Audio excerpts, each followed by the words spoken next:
এমন জীবন কার দিলা, সুখের চেয়ে দুঃখ দিলা, পুরে পুরে জীবনটা যে যায়। আসলে গরিবের জীবন বালের জীবন। সকালে উঠো, গোসল দাও, হাগামোতা করো, অফিস যাও, বালের জীবন।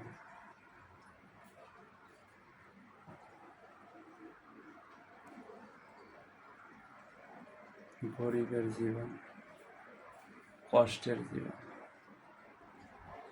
এই কষ্ট দেখার কেউ নাই। ঠিক আছে, ধন্যবাদ সবাইকে, ভালো থাকবেন।